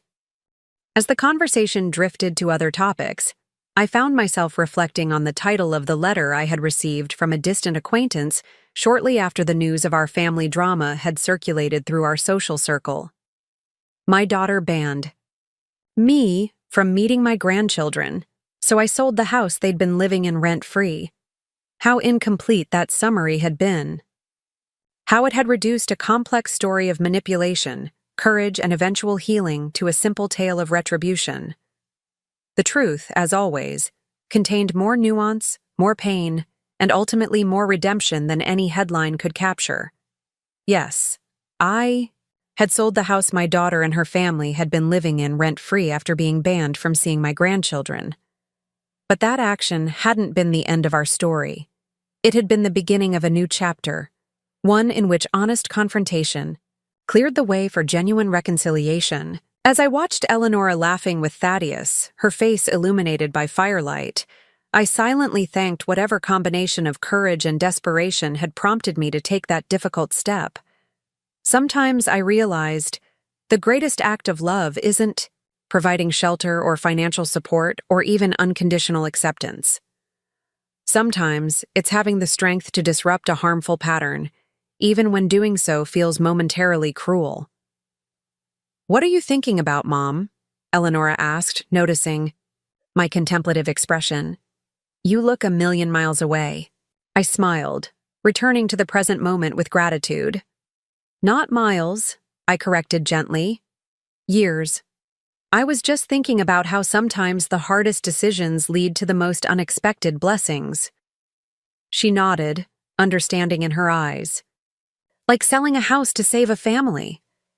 Exactly like that, I agreed, reaching over to squeeze her hand. Outside, the lake lapped softly against the shore, a constant soothing rhythm that had witnessed generations of our family's story, and would, I hoped, witness many more to come. The deed to this property might bear Eleanora's name now, but its true ownership transcended legal documents. It belonged to all of us, to our shared past and our intertwined future, to the love that had survived estrangement and betrayal to emerge stronger on the other side. And in the end, that was the only legacy that truly mattered. After 15 years of managing the family estate in Windermere, I never imagined I'd find myself in the position of selling the very property I had so lovingly maintained for my children's inheritance. Yet here I was, signing the final paperwork that would transfer ownership of Herondale Manor to a real estate development company. The irony wasn't lost on me. The home I had preserved for Verity and her family would now become luxury condominiums, all because my own daughter had decided I wasn't worthy of meeting my grandchildren. Are you absolutely certain about this, Mrs. Whitfield? Attorney Imogen Blackburn asked, sliding the documents across her polished mahogany desk. Her eyes, shrewd but kind, studied my face for any signs of hesitation. More certain than I've been about anything in years, I replied, uncapping my fountain pen, a gift from Verity on my 50th birthday, back when we still celebrated such occasions together. The ink flowed smoothly as I signed my name, Margaret Eleanor Whitfield, on each flagged line. Herondale has been in your family for 4 generations, Imogen reminded me gently. Once this sale is complete, there's no going back. I paused, the weight of finality settling around my shoulders like a heavy cloak. The estate had been my sanctuary since Callum's death 8 years ago. 60 acres of rolling meadows, ancient oaks, and gardens that bloomed from early spring until late autumn. The Victorian manor house at its center had weathered world wars, economic depressions, and family tragedies with quiet dignity. Each room held memories, Verity learning to walk in the sunlit conservatory, her wedding reception in the rose garden, the quiet Christmases after Callum's passing when grief hung between us like an unwelcome guest. I'm fully aware of what I'm giving up, I said finally. But a house should be filled with family, with voices and laughter. Herondale has been too quiet for too long. Imogen nodded, gathering the signed documents with efficient movements. The funds will be transferred to your account within 48 hours. The new owners have requested access beginning Monday to start preliminary assessments. That's fine, I said, rising from my chair with as much grace as my arthritis would allow. I'll be moved into the cottage by then. The cottage in question was a modest 2-bedroom property on the outskirts of town, charming in its way, with climbing roses and a small garden, but a far cry from the grandeur of Herondale. For a woman who had spent decades overseeing a significant estate, it represented a dramatic downsizing. But it would be enough for me. More than enough, considering the circumstances. As I drove back to Herondale for one of my final weekends in residence, my thoughts drifted to the chain of events that had led to this moment. 5 years ago, my relationship with Verity had been strained but intact. We didn't always see eye to eye, particularly regarding her husband, Xavier Harrington, but we maintained the polite fiction of family harmony through holiday gatherings and occasional Sunday lunches. Xavier had always struck me as a man more concerned with appearances than substance. He came from new money, as my late husband would have said, and compensated for his lack of pedigree with aggressive ambition. From the moment he joined our family, he had been fascinated by Herondale, constantly questioning me about its history, its value, its upkeep costs. I had initially attributed his interest to natural curiosity, perhaps even a desire to understand the heritage his children would someday inherit. How naive I had been. The change had begun subtly, almost imperceptibly. First, the Sunday visits became less frequent. Then Verity started declining invitations to family events, citing Xavier's work commitments or the children's busy schedules. When they did visit, Xavier would find reasons to cut the day short. Urgent business calls, childcare concerns, traffic considerations. I adapted, as mothers do. I offered to visit them instead. I suggested meeting at neutral locations, parks, restaurants, children's events. I sent thoughtful gifts and handwritten letters. But with each attempt, the wall between us grew higher, thicker, more impenetrable. Then came the incident at Perseus's 7th birthday party. I had been invited, a rare occurrence by that point, and had spent weeks selecting the perfect gift for my grandson, a handcrafted wooden telescope, commissioned from a local artisan who had apprenticed at the Greenwich Observatory. Perseus had been fascinated by astronomy since he was 4, and I knew this gift would delight him. Upon arriving at their suburban home, a modern monstrosity of glass and concrete that Xavier had designed himself, I was relegated to a corner of the garden with the other auxiliary guests, distant cousins, neighbors, colleagues' children. The inner circle consisted of Xavier's family, particularly his parents, who dominated the celebration with loud voices and expensive gifts. When the time came for Perseus to open his presents, my carefully wrapped telescope was placed at the bottom of the pile. By the time he reached it, he was overwhelmed and distracted. Xavier picked it up, examined the tag, and set it aside with barely a glance. "From your grandmother," he announced dismissively. "You can open it later." Later never came. As the party wound down, I approached Verity, asking quietly if Perseus might open my gift before I left. "Oh, Mother," she sighed, not meeting my eyes. "He's overstimulated already. We'll send you a photo when he opens it tomorrow." No photo ever arrived. When I called the following week, their housekeeper informed me they had gone on vacation to the Maldives, a trip no one had mentioned during the party. Upon their return, my calls went straight to voicemail. My carefully worded emails received brief, non-committal responses. When I finally managed to reach Verity by phone nearly a month later, her voice was cool, controlled. "Perseus loved the telescope, Mother. Very thoughtful. Though we already had one Xavier's father gave him last Christmas. A computerized model. From the Smithsonian collection." The subtext was clear. My gift, like my presents, was redundant, superfluous, unwanted. Still, I persisted. I was, after all, Perseus's only living grandparent on the Whitfield side. He and his younger sister, Calliope, deserved a connection to their heritage, to the family stories and traditions that had shaped their mother's life. The final rupture occurred during a rare visit to Herondale the following spring. Verity had brought the children for the afternoon, without Xavier, who was tied up with an important client.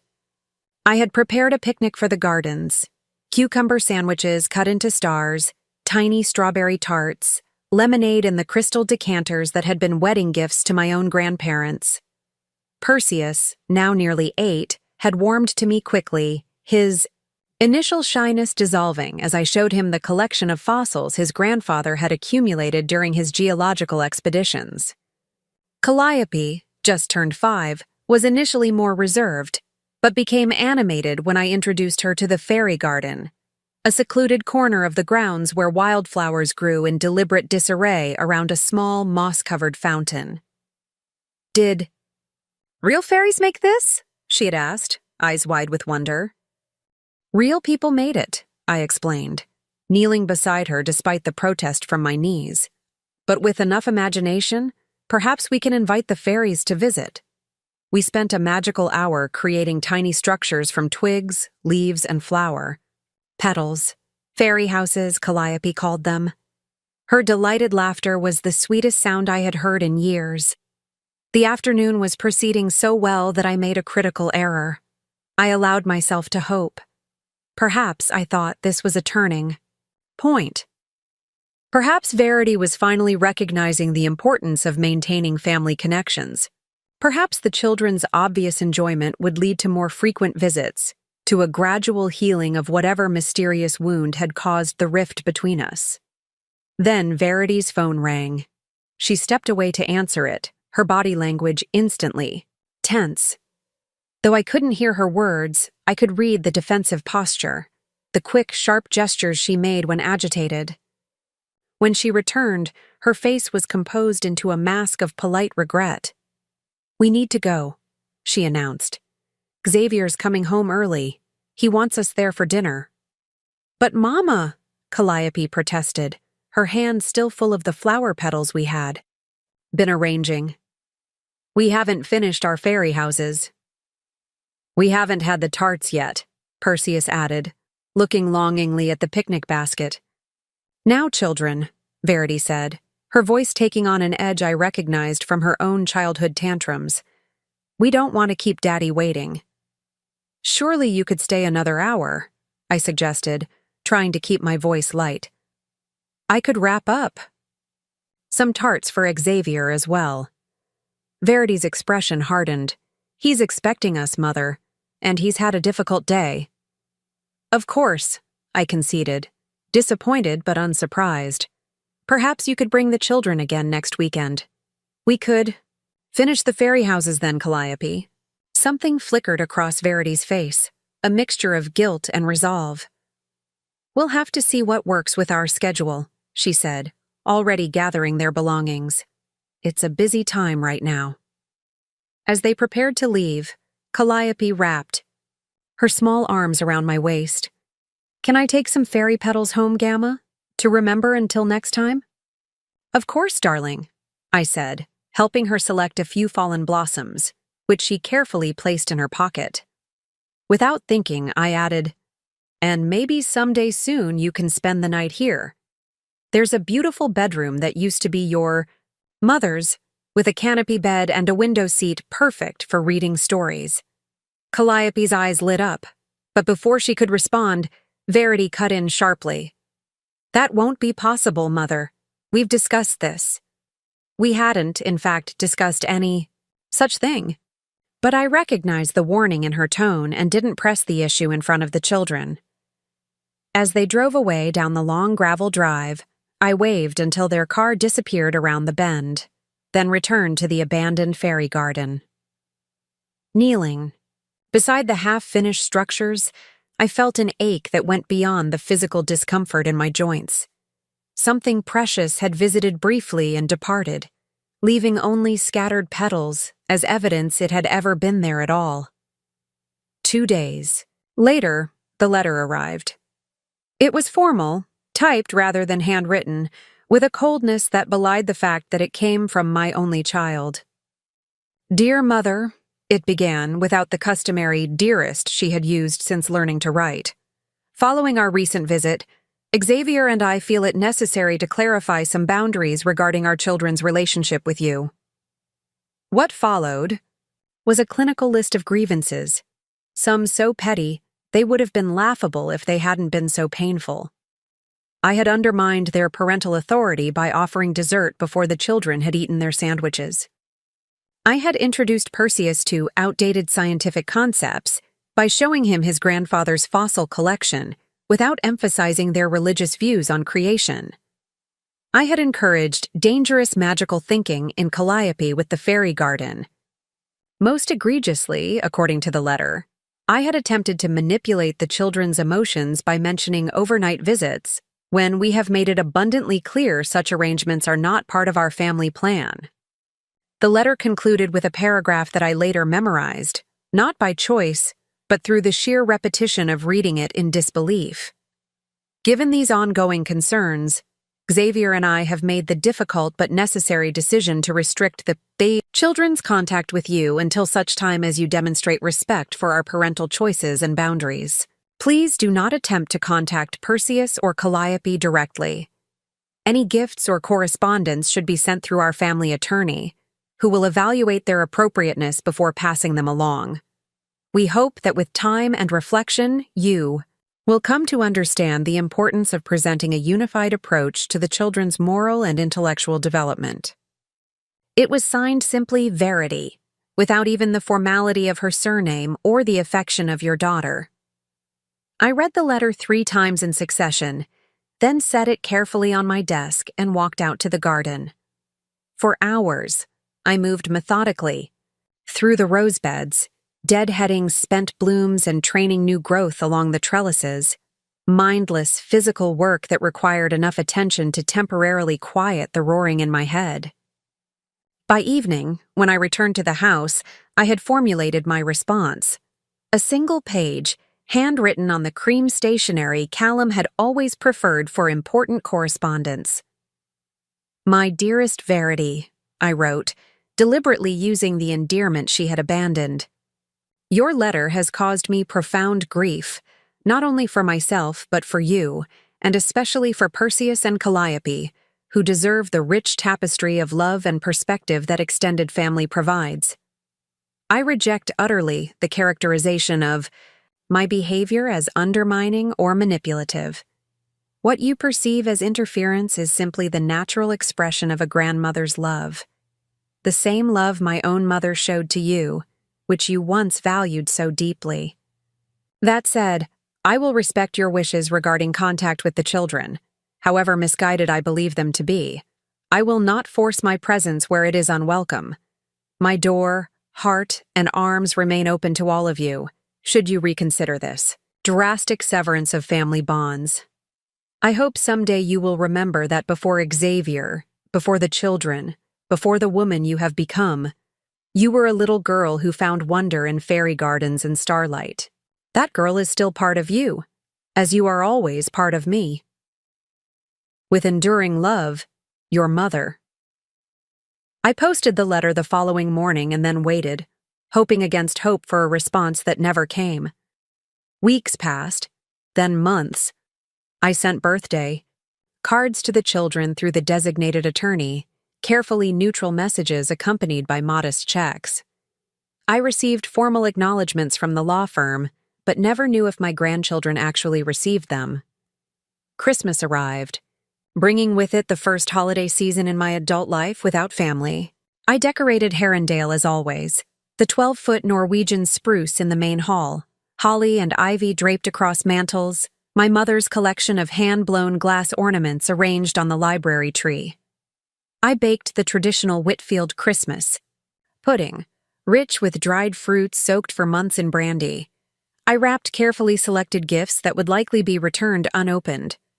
On Christmas Eve, alone in the vast house that had once resonated with Callum's laughter and Verity's childhood excitement, I made a decision.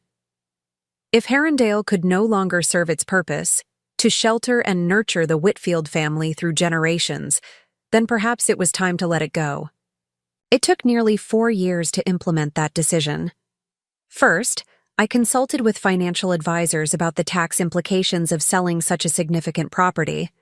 Then I worked with curators to determine which furnishings and artworks should be donated to museums, which should be sold at auction, and which few precious pieces I would keep. I cataloged the library's collection of rare botanical texts for donation to the university where Callum had taught. I commissioned a complete, historical documentation of the estate, preserving in photographs and written records what would soon exist only in memory. Most painfully, I sorted through the personal items, Callum's tweed jacket still hanging in our closet, Verity's childhood art projects carefully preserved in acid-free boxes, the family photographs that chronicled 4 generations of Whitfields at Herondale. Through it all, I maintained the faint hope that Verity might reach out, that news of the impending sale might pierce whatever protective shell Xavier had constructed around their family unit. I didn't broadcast my intentions, but neither did I keep them secret. The historical documentation project received local press coverage. The museum donations were acknowledged in public records. The eventual listing of the property was featured in national real estate publications. If Verity was aware of these developments, she gave no indication. Her silence remained absolute. The offer from Meridian Development came 9 months after the property was listed. slightly below asking price but with favorable terms, including the provision that I could remain in residence for up to 6 months after closing while finalizing my relocation plans. I negotiated briefly, more from principle than financial necessity, and we reached an acceptable compromise. Now, driving back to Herondale from Imogen's office, I confronted the reality that I had just 72 hours left in the home where I had spent nearly 4 decades of my life. Most of my possessions had already been moved to the cottage or placed in storage. The remaining furniture would be collected by the estate sale company on Monday. By Tuesday evening, Herondale would exist for me only in photographs and memories. As I turned through the gates, wrought iron structures commissioned by my father-in-law to replace the original Victorian ironwork destroyed during a storm in the 1970s, I noticed an unfamiliar car parked in the circular drive, sleek, black, with tinted windows and diplomatic plates. My heart stuttered momentarily before logic reasserted itself. More likely a representative from Meridian Development than the miracle I still foolishly hoped for. I parked beside the unknown vehicle and walked slowly toward the main entrance, keys in hand. Before I could reach the door, it swung open to reveal a tall, distinguished man with silver-streaked dark hair and a well-tailored suit that screamed old money, the antithesis of Xavier's flashy designer labels. "Mrs. Margaret Whitfield?" he inquired, his accent placing him somewhere in upper-crust New England. "Yes," I confirmed cautiously. "And you are?" "Harrison Thornfield, executor of the Harrington Family Trust," he replied, extending a hand that bore a signet ring I recognized with a jolt, an intricate design featuring a stag's head encircled by ivy. I had last seen that ring on the hand of Xavier's grandfather, Bradford Harrington, at Verity's wedding 14 years earlier. Bradford had been notably different from the rest of the Harrington clan, quieter, more thoughtful, with an appreciation for history and tradition that seemed missing from his descendants. He had sought me out during the reception to compliment the gardens at Herondale, which he had visited once during his university days. We had spoken at length about heritage, properties, and the challenges of maintaining them in the modern era. "Mr. Thornfield," I acknowledged, shaking his hand briefly. "This is unexpected. How did you get in?" "Your housekeeper was kind enough to admit me," he explained. "Mrs. Chen, I believe. She's preparing tea in the morning room." Indeed, loyal Mrs. Chen, who had been with me since Callum's death and who had steadfastly refused my attempts to help her find new employment after the sale, appeared in the hallway behind him. "I've made your favorite Earl Grey, Mrs. Whitfield," she said with a small bow, "and set out the lemon biscuits." I thanked her with a nod, then turned back to my unexpected visitor. "I'm afraid I'm at a loss, Mr. Thornfield. What business does the Harrington Family Trust have with me? I signed the final divorce settlement with Callum's estate years ago, and Xavier has made it abundantly clear that our families have no ongoing connection." Thornfield's expression remained neutral, professional. "Perhaps we could discuss this privately, Mrs. Whitfield. The matter is somewhat delicate." Intrigued despite my wariness, I led him to the morning room, a lovely east-facing space where generations of Whitfield women had managed household correspondence over tea and biscuits. Unlike the grander rooms of Herondale, which had been systematically stripped of their contents over recent months, the morning room retained much of its original charm. My grandmother's writing desk still stood by the window. The botanical prints Callum had given me for our 10th anniversary still hung on the pale yellow walls. The silver tea service, one of the few valuable pieces I intended to keep, gleamed on the small mahogany table between 2 comfortable armchairs. Mrs. Chen poured our tea with practiced grace, then discreetly withdrew, closing the door behind her. "Now," I said, stirring a single spoon of sugar into my cup, "please explain why the Harrington Trust has taken a sudden interest in me after years of enforced silence." Thornfield set his cup down untouched and reached into his briefcase, extracting a thick legal document bound in blue leather. "Are you aware that Bradford Harrington died 6 weeks ago, Mrs. Whitfield?" I wasn't, though the news saddened me. Bradford had been the only member of Xavier's family I had genuinely liked, even if our acquaintance had been brief. I wasn't informed. "The funeral was private," Thornfield explained. "Family only, by Bradford's explicit instruction." Something in his tone suggested this family-only designation was relevant to our conversation, but I couldn't imagine how. I had met the man precisely once, 14 years ago.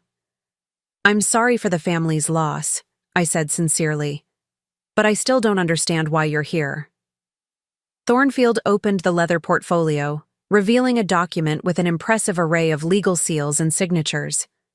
"Bradford Harrington made significant changes to his will 5 years ago, Mrs. Whitfield. Changes that directly impact you, your grandchildren, and the property you've just sold." I set my teacup down with a clink, suddenly uncertain whether my trembling hands could maintain their grip. "I beg your pardon?"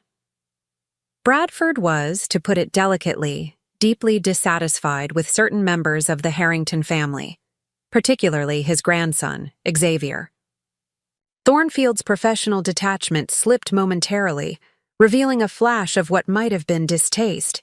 "He monitored the situation with your daughter and grandchildren from a distance, and what he observed troubled him greatly." My mind raced, connecting invisible dots. 5 years ago, precisely when the rift between Verity and me had become unbridgeable. When the letter had arrived banning me from contact with Perseus and Calliope. When I had begun the slow, painful process of accepting that my family was lost to me. "What situation?" I asked carefully. "And how did Bradford Harrington, who to my knowledge had minimal contact with Xavier's immediate family, come to monitor anything about my grandchildren?" Thornfield hesitated, seemingly weighing his words. "Bradford maintained relationships with several of the household staff employed by Xavier and Verity over the years. He received regular updates on the family's activities and dynamics. In other words, the old man had spies in his grandson's household. Under normal circumstances, I might have found this ethically questionable. Under the current circumstances, I was intensely curious about what those spies had reported. And what did these updates reveal that concerned him? I pressed. Thornfield's expression remained carefully neutral, but his eyes held a glimmer of something, sympathy perhaps, or recognition of a shared grievance. Bradford became aware of a pattern of behavior that he found deeply troubling: isolation of family members, financial control, emotional manipulation. Particularly concerning was the systematic effort to sever ties between you and your grandchildren, apparently motivated by Xavier's designs on Herondale. I nearly dropped my teacup. His designs on Herondale? What could Xavier possibly want with my family home? According to Bradford's documentation, Thornfield continued, Xavier became obsessed with Herondale after his first visit. He viewed it as a status symbol he could never acquire through legitimate means, a property with genuine history and architectural significance, unlike the modern showcases his parents favored. He believed that by isolating you from Verity and the children, he might eventually pressure you into transferring ownership, either during your lifetime or through your will. The revelation hit me like a physical blow. All these years, I had blamed myself for the estrangement, questioned whether I had indeed overstepped boundaries, whether my old-fashioned values were genuinely harmful to the children, whether I had somehow failed as a mother and grandmother. To learn that the entire situation had been engineered as part of a calculated plan to acquire my property was both devastating and infuriating. Bradford found this behavior reprehensible, Thornfield continued, particularly given that Xavier was already a beneficiary of the Harrington Trust, with access to significant resources. The attempt to manipulate an elderly widow out of her Family home for purely egotistical reasons went against every principle Bradford valued.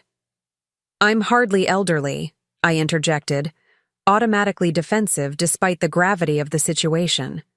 A ghost of a smile touched Thornfield's lips. Bradford's characterization, not mine, Mrs. Whitfield. I waved away the distinction. So Bradford Harrington discovered his grandson was behaving abominably toward me. That still doesn't explain why you're here, or what his will has to do with Herondale, which as of this morning is legally sold to Meridian Development. That, said Thornfield, turning to a specific page in the document before him, is where matters become interesting. He began to read aloud from what was clearly Bradford Harrington's will. To my great-grandchildren, Perseus Callum Harrington and Calliope Margaret Harrington, I leave the sum of $20 million each, to be held in trust until they reach the age of 30. This bequest is conditional upon their maintenance of a meaningful relationship with their maternal grandmother, Margaret Eleanor Whitfield, to be verified annually by the trust executor.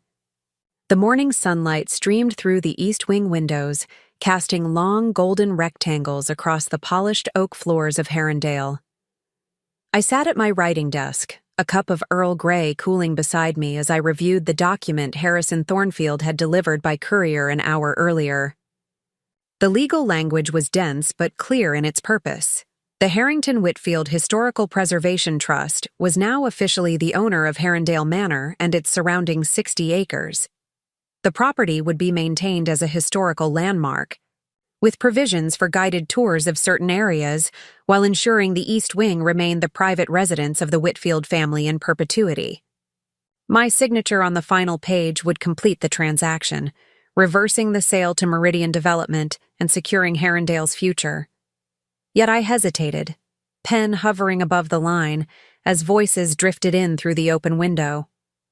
No, Perseus. You're doing it all wrong. Calliope's exasperated tone carried clearly across the garden. Fairy houses need proper foundations. If you just stack the stones like that, the whole thing will collapse when it rains. That's structurally accurate, Perseus countered, his voice carrying the patient condescension unique to older brothers. But you're forgetting that fairies have magic. They can reinforce unstable structures with crystallized dewdrops. That's ridiculous, Calliope scoffed. Even magic needs to follow basic architectural principles, right, Mom? Verity's laugh, lighter and more carefree than I had heard in years, floated on the morning breeze. I think you're both overthinking this. Fairies appreciate creativity more than structural integrity. Their easy banter brought a smile to my face. 3 weeks had passed since their unexpected arrival at Herondale, and while the initial reunion had been tearful and tentative, each day had brought visible improvements. The shadows beneath Verity's eyes had faded. Perseus had emerged from his protective teenage shell, revealing flashes of the curious, thoughtful boy I remembered. Calliope had blossomed almost immediately, as if returning to Herondale had restored. A part of herself she hadn't known was missing. The sound of approaching footsteps in the hallway drew my attention from the window. A moment later, Verity appeared in the doorway, a stack of mail in her hands. "Morning Post," she announced, sorting through the envelopes. "Mostly for you. Wait, this one's addressed to me." She held up a thick, cream-colored envelope bearing the distinctive letterhead of Sheffield and Blackwell, one of the region's most prestigious law firms. My pulse quickened. That would be from Imogen. Is it what we've been waiting for? Verity's fingers trembled slightly as she opened the envelope and extracted several documents. Her eyes scanned the first page rapidly, then slowed as she absorbed the details. When she looked up, her expression was a complex mixture of relief, vindication, and lingering pain. "It's done," she confirmed quietly. "The divorce has been finalized. No contest from Xavier."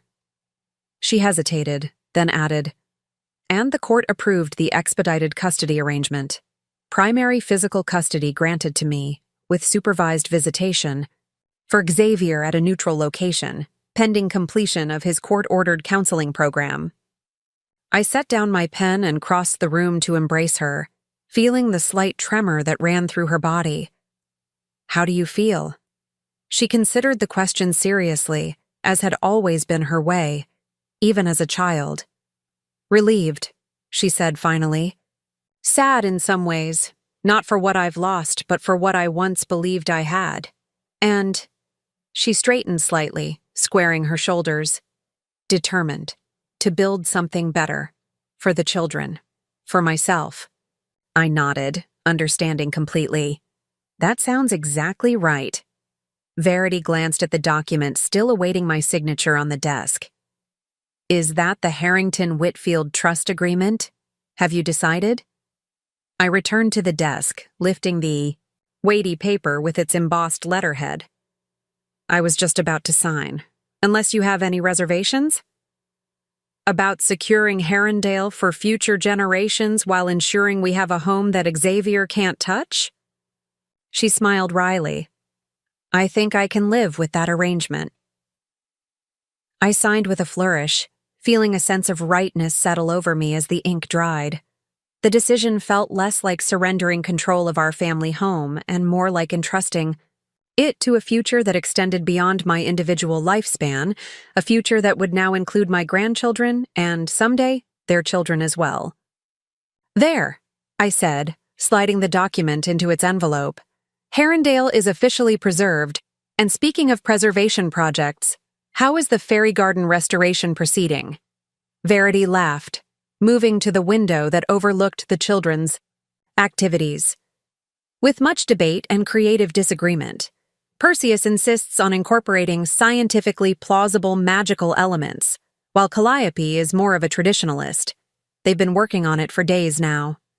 I joined her at the window, watching as Perseus carefully positioned a tiny mirror shard to reflect sunlight onto a miniature structure, while Calliope arranged minuscule furniture crafted from acorn caps and twigs.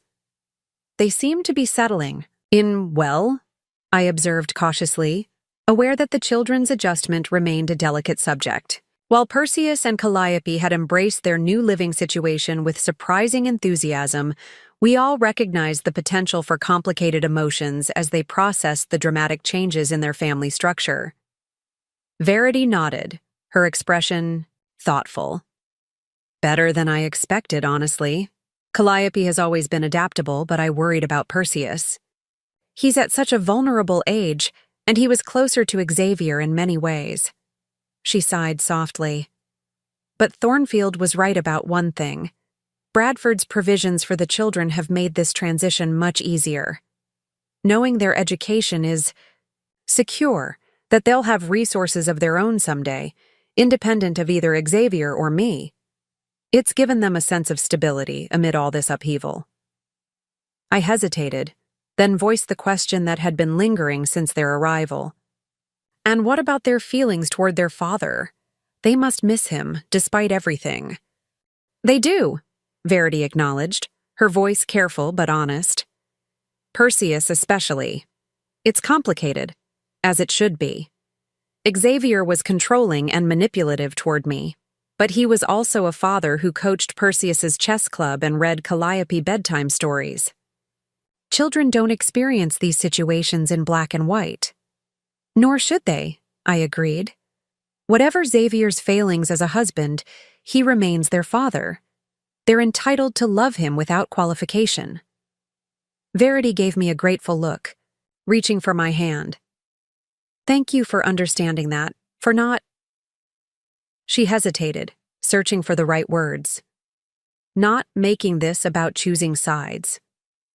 It would be easy to encourage them to vilify Xavier after everything he did to separate us. That would serve no one," I said firmly, "least of all Perseus and Calliope.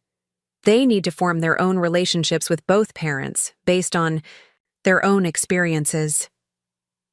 We fell silent, watching the children work together on their fairy village, their heads bent in concentration as they debated the merits of different materials and designs. The scene reminded me so vividly of Verity at their age. Serious, creative, absolutely committed to whatever project had captured her imagination. "I've been thinking," Verity said suddenly, turning away from the window to face me directly, "about what happens next. For me, professionally." I raised an eyebrow, encouraging her to continue. During our weeks together at Herondale, Verity had spoken extensively about her marriage, her children, the complex emotions surrounding her divorce, but she had said very little about her own future beyond these immediate concerns. "Before I married Xavier," she continued, her voice gaining confidence, "I was working toward my architecture license, following in Dad's footsteps, but with my own focus on historical preservation and adaptive reuse." I nodded, remembering how proud Callum had been of Verity's decision to join the family profession. "You were brilliant at it. Your professors practically begged you to continue your graduate studies." Then I met Xavier, and suddenly my career seemed secondary. He never explicitly told me to give it up, but there was always some reason why it made more sense for me to focus on supporting his work, managing our home, raising the children. She shook her head, frustration evident in the gesture. "I allowed myself to be diminished, Mother. To become a footnote in someone else's story." "You were young," I said gently. "And in love, or what you believed was love. That's a powerful combination." "Yes, but now I'm neither young nor in love," she replied with a rueful smile. "And thanks to Bradford's trust provisions, I have the financial freedom to choose my own path forward." She drew a deep breath, as if preparing to dive into uncertain waters.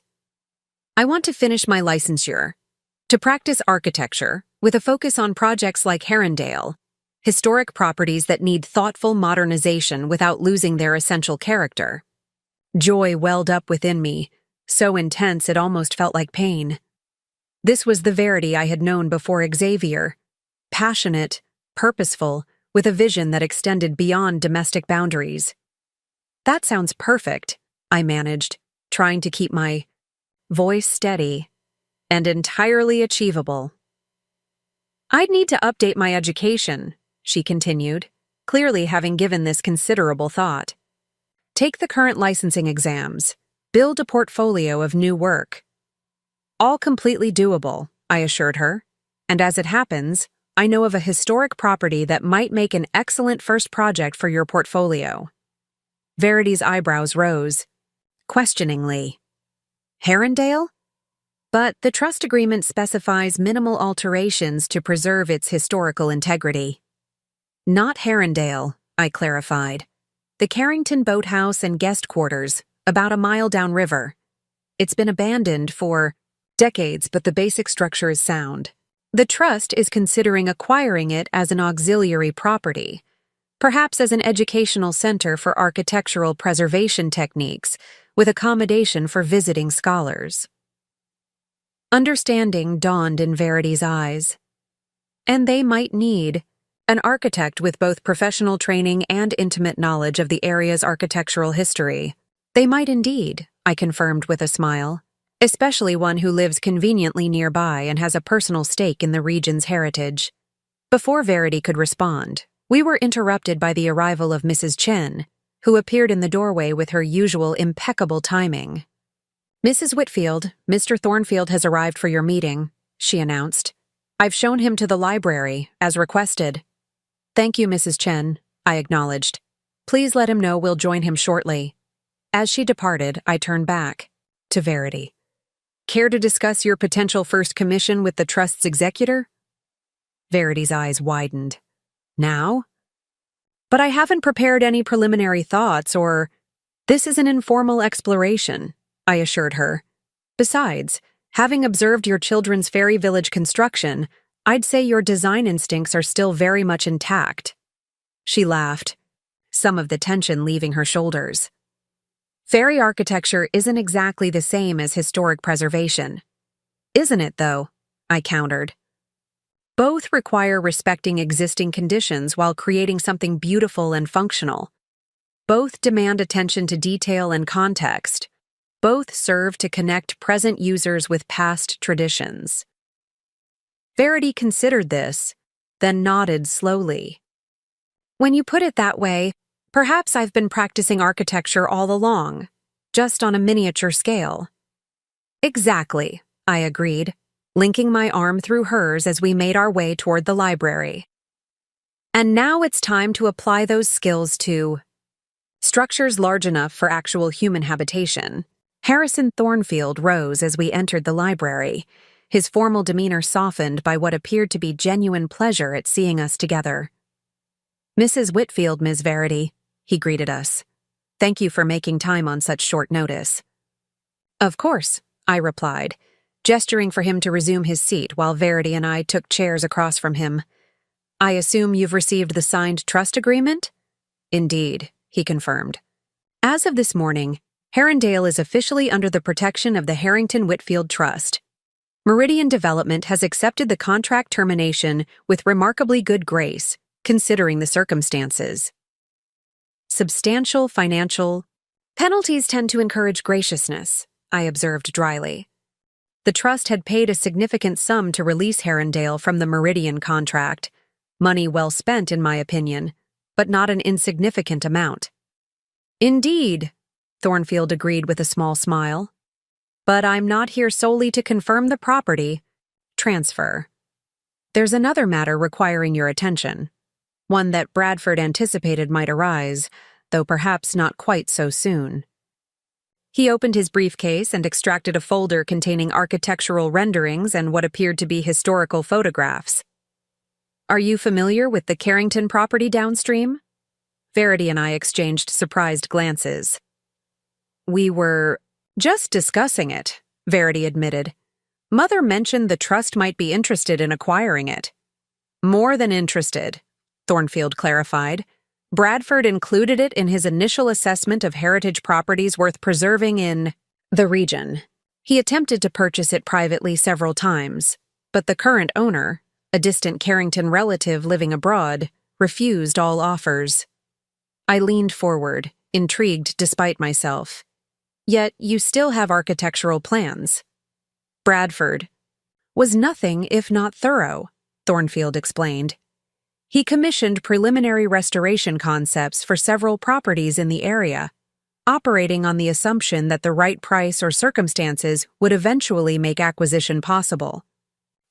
He slid the folder toward us. These were completed 3 years ago by a preservation architect from Boston, but Bradford was never fully satisfied with the approach. He felt it lacked local sensitivity. Verity opened the folder cautiously, her professional interest evident despite her attempts to appear merely curious. As she examined the renderings, her expression shifted from polite interest to focused engagement. Soon she was completely absorbed, occasionally making small noises of disagreement or approval as she turned pages. The structural assessment is sound, she murmured, almost to herself. But these interior adaptations completely ignore the building's relationship to the river. And the proposed materials are all wrong for the climate here. Thornfield watched, her with barely concealed satisfaction. Precisely Bradford's concerns. He believed the project required someone with both technical expertise and a deep understanding of the region's architectural vernacular. I bit back a smile, recognizing the careful groundwork Bradford had laid, even from beyond the grave, for Verity's professional resurrection. What a fortunate coincidence that such a person might be available. Verity looked up from the plans, suddenly self-conscious as she realized how thoroughly she had revealed her professional interests. I would need to update my credentials, she cautioned. It's been years since I practiced professionally. The trust anticipates a 12 to 18-month acquisition process, Thornfield replied smoothly. More than sufficient time for licensing requirements to be addressed. In the meantime, we would value a preliminary critique of these existing plans from someone with relevant perspective. Verity hesitated, clearly tempted but still uncertain. I reached over to squeeze her hand encouragingly. You don't have to decide this minute, I reminded her. Take the plans, review them at your leisure. Consider whether this is a direction you truly want to pursue. She nodded gratefully, then carefully closed the folder. I'll give it proper consideration, she promised Thornfield, and provide some initial thoughts within the week. Excellent, he responded, clearly pleased with this outcome. Now, there is one other matter we should discuss while I'm here. His expression grew, more serious. Xavier has requested a meeting with Perseus and Calliope this weekend, at his parents' home, supervised as per the court arrangement. The shift in atmosphere was immediate. Verity's posture stiffened, her momentary professional confidence replaced by maternal concern. So soon? We've barely had time to establish a routine here. He is entitled to visitation, Thornfield reminded her gently. And from a practical perspective, it may be better for the children to maintain some contact rather than experiencing a complete rupture followed by eventual court-mandated reunification. Verity sighed, rubbing her temples. You're right. Of course. It's just complex. The children miss him naturally, but they're also still processing everything that's happened. Perseus especially has questions I'm not sure how to answer. What sort of questions? I asked, concerned for my grandson's emotional well-being. Difficult ones, Verity admitted, about why Xavier kept them from you. About whether their father ever really loved me, or if our whole marriage was some kind of elaborate scheme to acquire Herondale. About what happens now that the divorce is final and Xavier's financial situation has changed so dramatically. Thornfield cleared his throat delicately. If I may offer a perspective, Bradford anticipated similar questions might arise. He left letters for both children, to be delivered when you felt the timing was appropriate. They provide his version of events, candid but age-appropriate, explaining Xavier's behavior in terms of insecurity and misplaced values rather than malice. I considered this thoughtfully. Bradford Harrington had clearly devoted considerable effort to protecting my grandchildren's relationship with their father, despite his own profound disappointment in Xavier's character. It was a level of nuance and compassion I hadn't initially attributed to the man.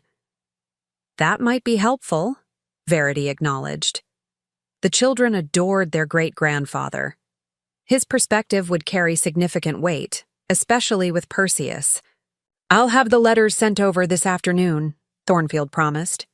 As for the visitation itself, perhaps it would ease your concerns to know that Xavier has been remarkably cooperative with the Trust's requirements since our initial confrontation. He's attending the specified counseling sessions, has signed all necessary legal documents without protest, and has expressed what appears to be genuine remorse for his actions, particularly regarding the children's relationship with their grandmother. Verity raised a skeptical eyebrow. Remorse? Or pragmatic acceptance of his new financial reality? Almost certainly the latter, Thornfield admitted. But the practical outcome remains the same. He no longer has the leverage or incentive to isolate the children from their maternal family. And that's what matters most, I interjected gently. Not Xavier's internal motivations, but the children's ability to maintain relationships with all their family members. Verity nodded slowly, accepting the wisdom in this approach. I'll speak with Perseus and Calliope this afternoon. Make sure they understand what to expect from the visit, and she hesitated briefly. I should probably prepare them for the changes in Xavier's circumstances. His parents' home is quite different from what they're used to. Different, but not without its own comfort and charm, Thornfield suggested diplomatically. Perhaps frame it as an opportunity to know another aspect of their heritage. After all, the Harrington family has its own traditions and history, however different from the Whitfields. I was struck again by Bradford's posthumous generosity, not just the financial provisions for his great-grandchildren, but this careful attempt to preserve their relationship with both sides of their family tree, despite the failings of their father. It reflected a wisdom I hadn't initially recognized in the elaborate trust arrangements. That's an excellent suggestion, I agreed. Children are remarkably adaptable, especially when they feel secure in their primary relationships. Our meeting concluded shortly thereafter, with Thornfield promising to send over the additional materials relating to both the Carrington property and Bradford's letters to the children. As he gathered his documents, he paused, seeming to debate whether to share one final thought.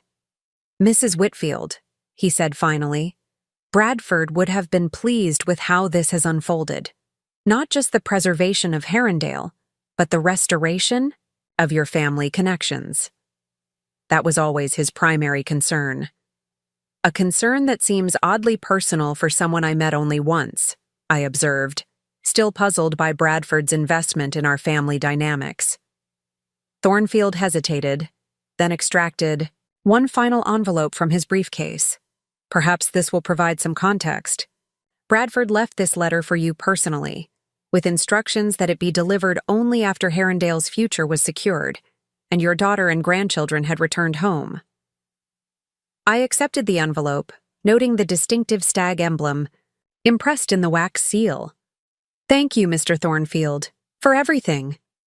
After he departed, Verity glanced at the unopened letter in my hands. "Aren't you going to read it?" "Later," I decided, slipping it into my pocket. "Right now, I think we should join the children in the garden. Perseus appears to be constructing some sort of water feature for the fairy village, and I suspect Calliope might appreciate some maternal reinforcement for her structural concerns." Verity laughed, linking her arm through mine as we made our way toward the garden door. Some things never change. Even as a child, Perseus was always more interested in how things could work than in whether they should work. A quality he shares with his grandfather, I noted, remembering Callum's endless experiments and innovations around Herondale. Callum once installed a rainwater collection system that was theoretically brilliant, but practically disastrous. The entire east wing smelled of damp moss for months. As we stepped into the sunlight, Perseus looked up from his project. What appeared to be an elaborate system of leaf-lined channels designed to direct water from a small handheld pitcher into various areas of the fairy garden. "Gamma, Mom. Come look," he called excitedly. "I've designed a sustainable irrigation system for the fairy crops." "Fairy crops don't need irrigation," Calliope protested, though with more resignation than genuine outrage. "They have magical growing powers. But I guess your channels look pretty," she added, with the magnanimous air of someone making a significant concession. I settled onto the stone bench nearby, watching as Verity knelt beside her children to examine Perseus's creation, offering suggestions that somehow managed to validate both his scientific approach and Calliope's more whimsical aesthetic. The scene before me, my daughter and grandchildren, engaged in creative play on Herondale's sunlit lawn, was exactly what this house had been built to contain. Family, continuity, the natural progression of generations building upon each other's foundations while adding their own unique contributions. Later that evening, after the children had been tucked into bed with promises of a boating expedition on the river the following day, I finally opened Bradford Harrington's letter in the privacy of my bedroom. The paper was heavy, expensive, the handwriting steady despite its author's advanced age. "Dear Mrs. Whitfield," it began formally, then continued in a more personal tone. "By the time you read this, you will have learned of my intervention in matters relating to your family and property. I imagine you have questions about my motivations, perhaps even suspicions about my intentions. This is entirely reasonable. From your perspective, I am virtually a stranger who has posthumously inserted himself into deeply personal family affairs. What you could not know is that Herondale has been part of my life since long before your daughter married my grandson. In the summer of 1943, when I was 14 years old, my family's Cambridge home was damaged during an electrical fire. While repairs were underway, my mother arranged for me to stay with her college roommate, Eleanor Whitfield, your husband's grandmother, at Herondale. Those 3 months changed the course of my life. Eleanor was an accomplished architectural historian who recognized and encouraged my interest in historic buildings. Each morning, we would tour some aspect of Herondale's structure, discussing the original builder's intentions, the materials used, the adaptations made by subsequent generations. In the afternoons, I was free to explore the grounds, to read in the magnificent library, to simply exist in a home that felt alive with history in a way my family's modern Boston residence never did. When I learned, decades later, that my grandson had married into the Whitfield family, the very family whose summer kindness had shaped my lifelong passion for architectural preservation, it seemed like the closing of a perfect circle. I imagined Xavier would appreciate Herondale as I had, would understand the privilege of being connected to such a legacy. I was wrong. Instead, Xavier saw Herondale merely as a status symbol, a property to be acquired rather than a legacy to be honored. When I realized he was systematically isolating your daughter and grandchildren as part of a strategy to eventually control Herondale, I knew I had to intervene. Not just for your family's sake, but for the house itself. A house that had offered shelter and inspiration to a lonely boy 80 years ago, and deserved better than to become a trophy in my grandson's collection of status symbols. I apologize for the elaborate nature of my intervention. At my age, with my health failing, direct confrontation with Xavier seemed unlikely to succeed. The trust provisions represented my best effort to ensure that both your family relationships and Herondale itself would be preserved after my death. I hope you will accept this explanation, not as justification for my intrusion into your private affairs, but as context for understanding its deeply personal motivation. Herondale gave me a vision of what a home could be, not just a building, but a repository of memory, a bridge between generations, a place where past and future coexist, in meaningful dialogue. My final wish is that it continues to serve that purpose for your family for many generations to come. With sincere respect and gratitude, Bradford Harrington. I folded the letter carefully, unexpectedly moved by this connection to my husband's family that had remained hidden for so many years. How strange to think that Bradford Harrington had walked these same halls as a boy, had perhaps sat in this very room, had formed his lifelong passions under Eleanor Whitfield's guidance. And how fitting that Herondale, which had nurtured his youthful interest in architecture and preservation, would now provide the foundation for Verity's return to that same profession. The symmetry felt right, somehow, as if the house itself had orchestrated these connections across generations and families. From down the hall came the soft sound of Verity's voice as she read a bedtime story to Calliope, who had requested just one more chapter with the time-honored persistence of children throughout history. Perseus, declaring himself too old for stories, had nevertheless positioned himself in the doorway of his sister's room, ostensibly organizing his chess pieces but clearly listening to every word. This, I reflected, was what I had nearly lost in my determination to sever ties with Herondale. Not just a historic property or a family legacy, but the living continuation of traditions and relationships that gave meaning to both. In selling the house to strangers, I would have undone connections that extended far beyond my own lifetime, connections that now included not just the Whitfield line, but the Harrington one as well.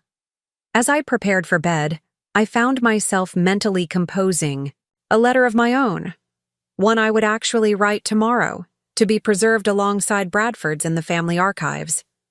A letter to some future Whitfield or Harrington who might someday wonder about the strange series of events that had preserved Herondale as a family home, rather than allowing it to become luxury condominiums or a corporate retreat. Dear descendant, I would begin. This house once belonged to me, until I nearly lost everything that mattered by forgetting a fundamental truth, that our most valuable possessions are not the things we own, but the connections we maintain. Herondale is not just a property to be bought or sold. It is the physical embodiment of our family's continuing story.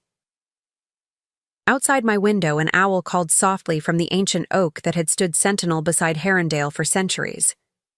The sound was achingly familiar, the same nocturnal music that had accompanied generations of Whitfields to sleep in these rooms. Tonight, it seemed to carry a message of continuity, of rightness restored, of a future secure not just for the physical structure of Herondale, but for the family it was built to shelter. I drifted toward sleep with a sense of profound peace, knowing that whatever challenges tomorrow might bring, Xavier's visitation with the children, Verity's professional reemergence, the ongoing adjustments of our newly reunited family, we would face them together, within these sturdy walls that had weathered so many storms before. The house we had almost lost had become, once again, the home we all needed. Up next, you've got 2 more standout stories right on your screen. If this one hit the mark, you won't want to pass these up. Just click and check them out.